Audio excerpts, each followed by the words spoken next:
तर पब्लिक आपल्या 100 डेजच्या सिरीजमधला हा दुसरा व्लॉग. तर कसं आहे पब्लिक, मी तुमचा लाडका सायराज. तर मी निघालो आहे आज सिस्टरला घेऊन तिच्या गेट टुगेदरसाठी. पण आम्ही चाललो आहे तरी कुठं? थांबा की सांगतो सगळं.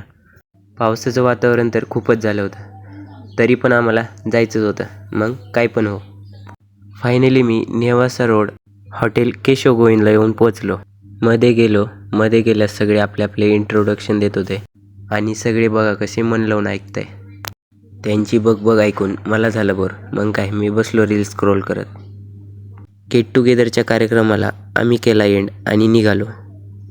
तर पब्लिक, आपण कालच्या ब्लॉगमध्ये एका गोष्टीला इग्नोर करून नकळत पुढे गेलो होतो. पण हे बघा, आज परत मला रोडला जाताना हे काहीतरी नवीन दिसले. पण हे नवीन नव्हते, ही तर पाण्याची टाकी होती. तर पब्लिक, आपले व्हिडिओ आवडत असेल तर पेजला नक्की फॉलो करा. चला तर मग भेटू पुढच्या ब्लॉगमध्ये. ओम साईराम.